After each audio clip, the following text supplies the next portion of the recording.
I find some people easier to love. Some people who are kind and funny and reliable, some people are just more lovable to me. Which means, by definition, I find some people harder to love. And I bet you're the same as me. I bet there are people in your lives you naturally find easier to love, which is why you have one group of friends and not another group of friends. And I bet there are many people in your lives right now that you have a really hard time loving. Maybe it's a rude classmate or a lazy coworker or an obnoxious neighbor. Maybe it's even someone in your own family. Hopefully no one you came to church with today. I bet you have people in your lives that you can't get rid of, you're kind of stuck with them, that you find really, really hard to love. And maybe you even saw some of them this holiday season, yet to kind of pretend you like them. So when we read a passage like today, where Paul, the author, begins by saying, verse 9, love genuinely, and then he gives us this long list. Let me tell you, when I first read this passage, I got stressed. Outdo one another in showing honor. Bless those who persecute you. Repay no one evil for evil. Never avenge yourselves. That last one is really hard for me because I love revenge. Revenge feels really, really good for someone with my personality type. And so now you're telling me, Paul, don't do that, and instead love on those people even more, to love even them like this. Let love be genuine sounds nice until you realize your life also includes them. And yet, I believe God puts people like that in your lives on purpose. And I believe he puts people in your lives like that on purpose to teach you something about God's heart for you so that you can show that same heart to others. Because if there's one takeaway of today's message, it's this. Jesus' love can make anyone lovely, yes, even them. Jesus' love can transform even them so that they will become the most beautiful, the most lovable, the most precious versions of themselves, the versions God intends for them to be. And when you participate in that love, by showing that same heart of Jesus to others, you will see other people in your lives change. And in that process of loving others like Jesus loved, you will become more lovable, more beautiful, more holy, because you will become more like Jesus, the loveliest one. This message really hits home for me, and here's why. Kids, youth, college, everyone, how many of you moved more than one time in your life? Okay, how about more than 5 times in your life? Wow, very few of you. You guys live very stable childhoods. Well, I, as a kid, moved 10 times. And during those 10 times, I lived in 4 states total: New Jersey, California, South Dakota, and Oregon. Very different states. And if you approach those numbers, you know personally how hard it is to fit in and make new friends every time you move. That was me. And in addition to all of that, when I think about myself calmly, what I must have been like as a kid or a youth, and I think about it calmly, objectively, analytically, I have to conclude, I was just a weird kid. I was just odd. I shared this point with the youth group 2 weeks ago when I preached to them, and all their faces were like, yep, that checks out. You see their faces right now, it's the same face. So not only was I like culturally off every time I showed up somewhere new, I was just weird. And so it took people longer to get used to me, but by the time they got used to me, I'd have to move again. And so I struggled to fit in, and I would often get left out, and I'd have to feel that dread over and over again of going to the new school, figuring out where am I going to sit for lunch today.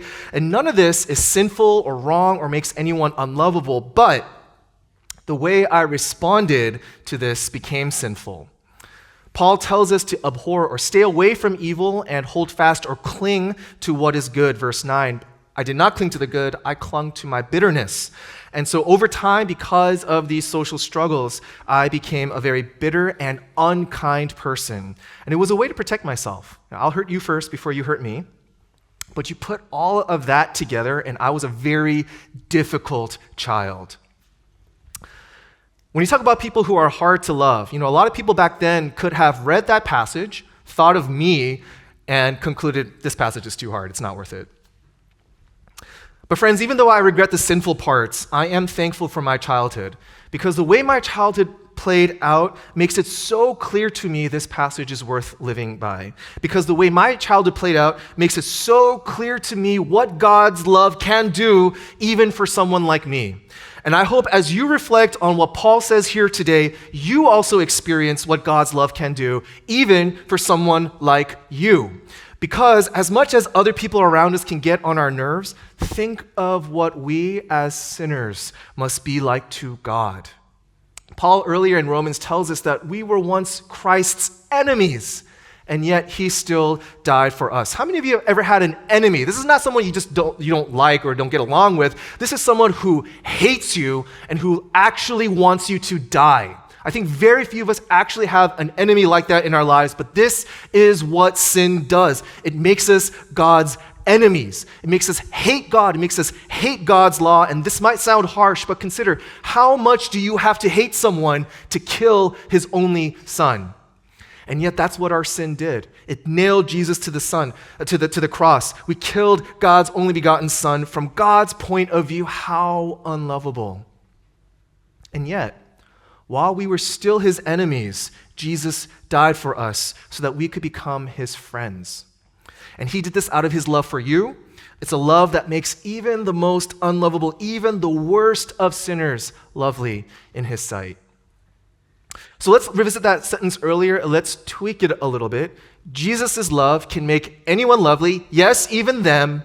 Yes, even me. Because I was once his enemy, and so were you. But then God showed his love for you, that while we were still sinners, he didn't wait for us to get our act together. While we were still sinners, Christ died for us. So what does Jesus' love look like? Well, when Jesus was on this earth, he showed his love for us by living out today's passage. Every line in today's passage, Jesus did it, and then some. So here's just a representative glimpse.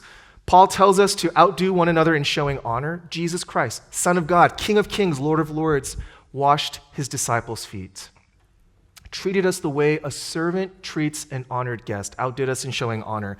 Jesus also rejoiced with those who rejoiced. His first miracle was to turn water into wine so that wedding guests can continue to feast and have a good time. Jesus also wept with those who wept. When Jesus' friend Lazarus died, his sister Mary began to weep. Her weeping caused the crowd to weep. Jesus then wept. Jesus felt what his loved ones were going through deeply. Whether it was a good feeling, whether it was a bad feeling, he opened his heart in both directions. And on the night of his crucifixion, authorities came to arrest Jesus. And part of that the arresting group included a man named Malchus. Now, Peter, Jesus' disciple, took out a sword and cut off Malchus' ears to try to defend Jesus. And then Jesus takes Malchus' ear and heals him.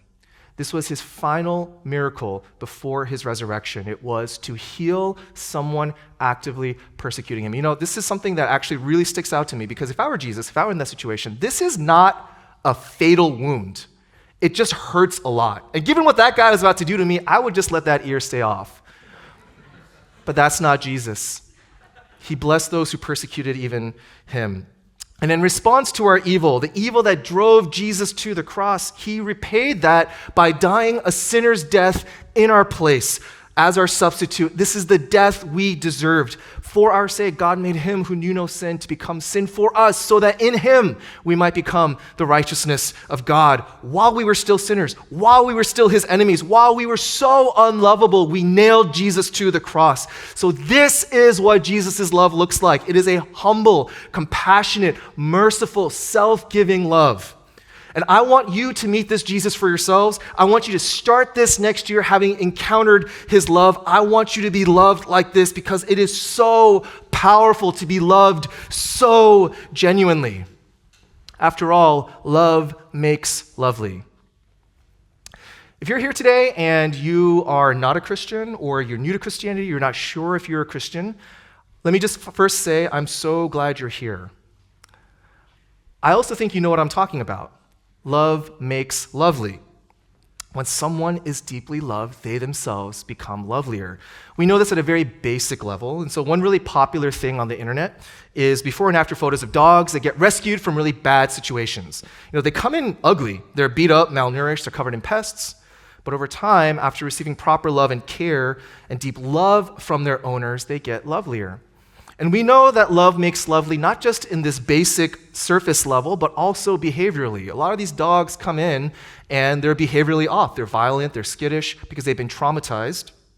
But after being loved, they can change to be happier, friendlier, more playful. And of course, we know this isn't just true for our pets, but also for our children, our friends, our spouses, everybody. Love makes lovely. Now, Jesus didn't just come to make you lovelier on the surface, although his love can do that. Nor does Jesus' love just make you lovelier behaviorally, although his love does do that too. But Jesus' love is also supernatural and eternal. Let's go back to those dogs. So that dog is still the same dog.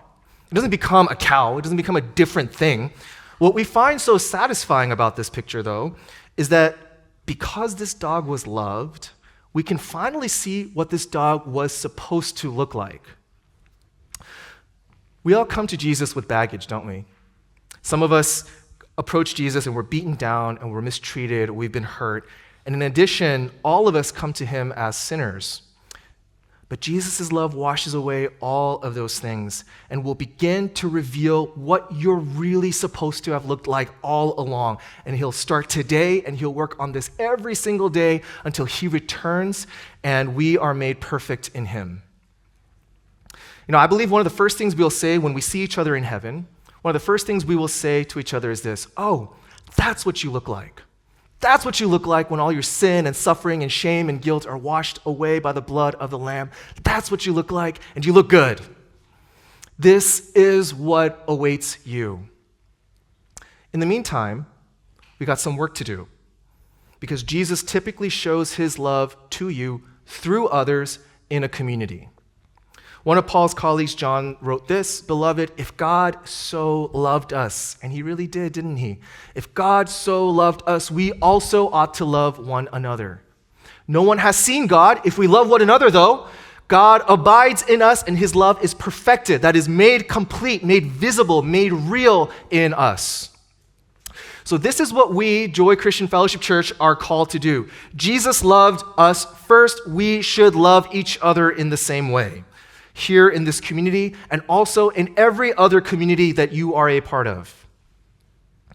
Because Jesus' love can make anyone, even them, even you, even me, lovely. So let's get real. It would be great if, especially for me as a pastor, if everybody read today's passage, heard this message, and we all immediately became super compatible and super lovable to everybody else. If we just immediately, with no work, started living out today's passage, we just oozed affection, and we outdid each other in showing honor, and we lived in harmony. But that's just not how it works. The pollution of sin remains.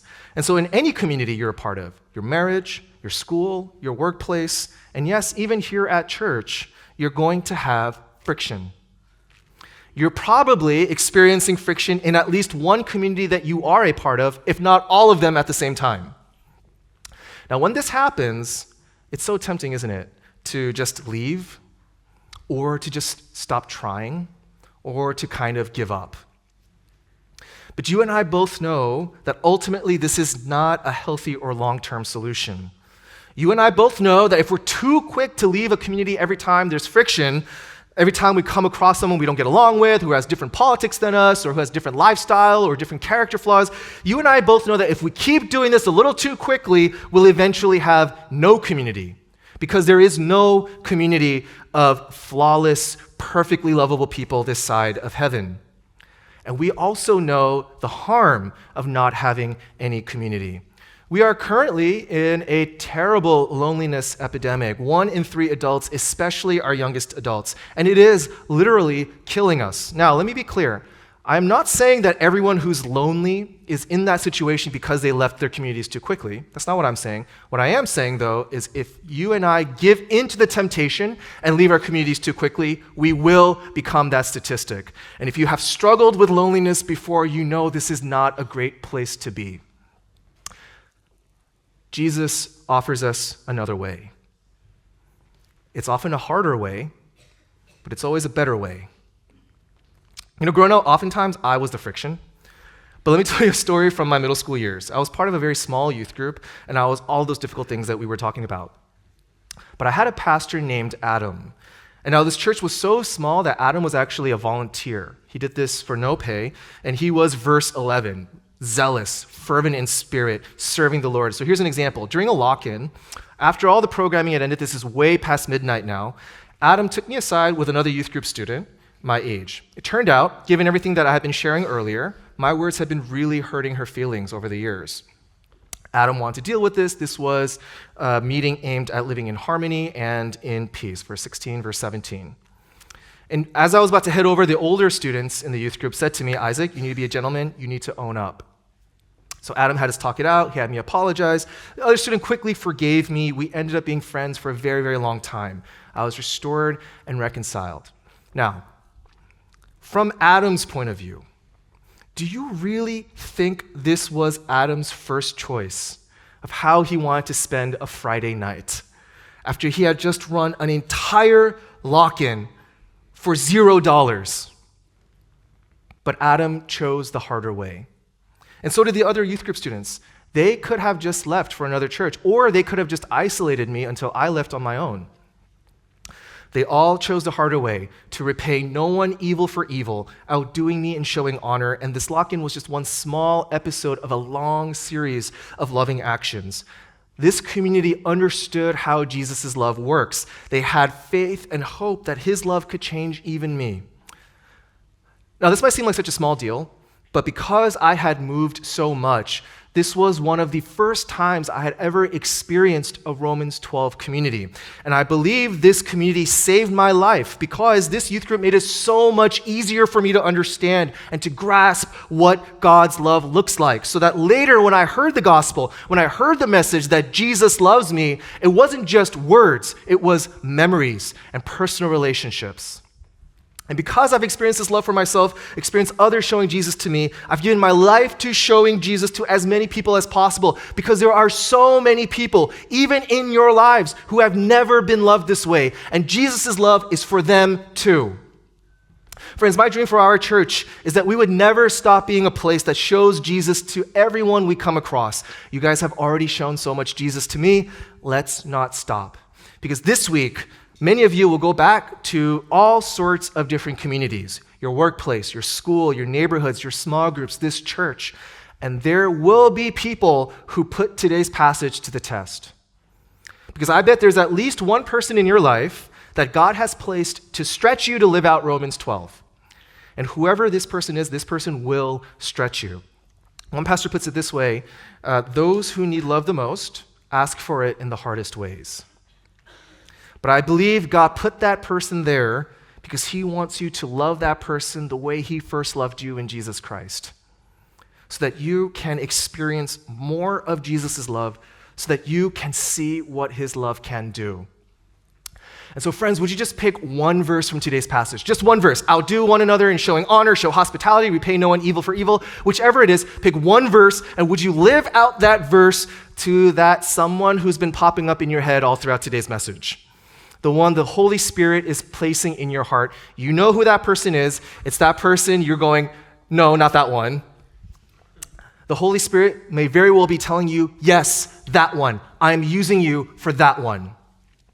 And if we all did this, if we all loved that one person, I really believe this, I believe hundreds of people's lives could be saved this week. Why couldn't they be? Why couldn't hundreds of people's lives be saved this week? God is working through you. I believe hundreds of people's lives can change and be saved just like how my life was saved and changed when enough people showed Jesus to me. And so let us see what Jesus Christ can do.